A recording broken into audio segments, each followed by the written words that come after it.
রাজ্যে বিজেপি ক্ষমতায় আসার পরে কলকাতা পুরসভার একাধিক কাউন্সিলর পদত্যাগ করেছেন। দায়িত্ব ছাড়েন কলকাতা পুরসভার মেয়র ফিরহাদ হাকিম। এরপরে ভেঙে দেওয়া হয় পুর বোর্ড। আর এর জেরেই সাময়িকভাবে ব্যাহত হচ্ছিল নাগরিক পরিষেবা।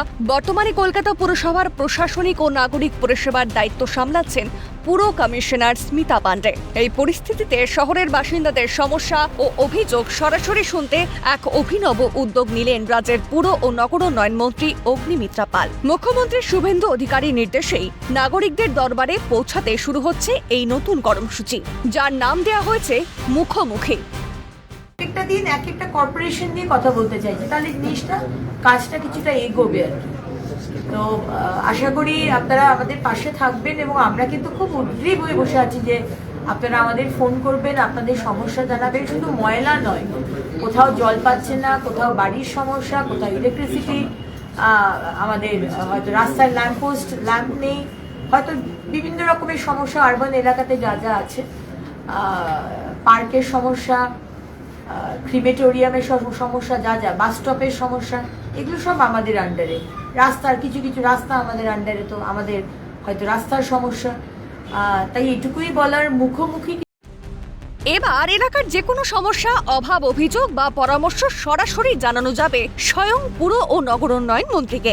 নাগরিকদের সুবিধার্থে পুর ও নগরোন্নয়ন দফতরের পক্ষ থেকে চালু করা হলো একটি বিশেষ হেল্পলাইন নম্বর। মঙ্গলবার থেকে কলকাতা পুরসভা এলাকায় আনুষ্ঠানিকভাবে এই পরিষেবা চালু করা হলো। প্রতি সপ্তাহের মঙ্গলবার, বৃহস্পতিবার এবং শনিবার বিকেল 3টে থেকে বিকেল 4টে পর্যন্ত মন্ত্রী অগ্নিমিত্রা পাল নিজে সাধারণ মানুষের ফোন ধরবেন এবং তাদের সমস্যার কথা শুনবেন। এই 3 দিন ছাড়াও সপ্তাহের বাকি দিনগুলিতে সকাল থেকে সন্ধ্যা পর্যন্ত দফতরের কর্মীরা উপস্থিত থাকবেন নাগরিকদের ফোন ধরে অভিযোগ নথিভুক্ত করার জন্য।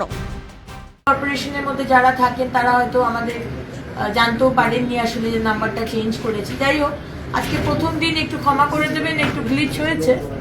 আমরা আবার 9 তারিখে নাম্বার দিয়ে দেবো, সেই নাম্বারে আপনারা ফোন করবেন। 9 তারিখটা শুধু আসানসোল মিউনিসিপ্যাল কর্পোরেশনের সমস্যা নেব, দিতে পারিনি, আনন্দ সুখ দুঃখ শেয়ার করতে পারিনি বা কমপ্লেনও জানাতে পারিনি, কারণ কোনো নাম্বারই ছিল না, সেই নাম্বারে কোনোদিন ফোন ধরতো না কেউ। কিন্তু এই নাম্বারে কিন্তু অবশ্যই আমি ফোন ধরবো এই 3টে দিন, মঙ্গল, বৃহস্পতি, শনি। পরিষেবা চালুর প্রথম দিনের সামান্য কারিগরি ত্রুটি দেখা দিলেও মন্ত্রী অগ্নিমিত্রা পাল সাধারণ মানুষকে আশ্বস্ত করে জানিয়েছেন যে এই সমস্যা সাময়িক। তিনি আরো বলেন, বিগত সরকারের আমলে সাধারণ মানুষ সরকারের সঙ্গে সরাসরি কথা বলার বা অভিযোগ জানানোর কোনো সুযোগ পেতেন না। হেল্পলাইন নম্বর থাকলেও ফোন করলে কেউ ধরতো না, কিন্তু এই সরকার জনগণের সরকার। এখানে ফোন করলেই আপনারা আমাদের পাবেন। নমস্কার জানাই।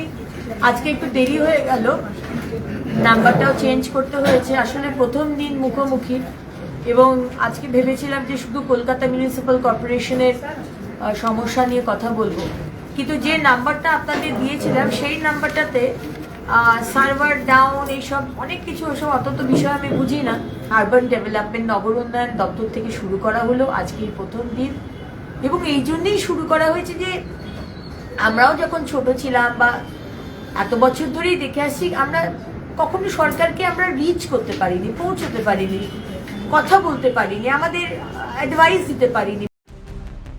রাজনৈতিক পালাবদলের জেরে তিলোত্তমার নাগরিক পরিষেবা নিয়ে যে সাময়িক দোলাচল তৈরি হয়েছিল, মুখোমুখি কর্মসূচির হাত ধরে তা অনেকটাই কাটবে বলে মনে করছে ওয়াকিবহাল মহল। তবে মন্ত্রীর এই সরাসরি জনসংযোগের আশ্বাস কলকাতার নাগরিকদের মনে যে নতুন করে আশার আলো ছড়াচ্ছে তা বলাই বাহুল্য। ক্যামেরায় জ্যাকি সিং এর সঙ্গে দীপাঞ্জনা সাউয়ের রিপোর্ট, কলকাতা নিউজ।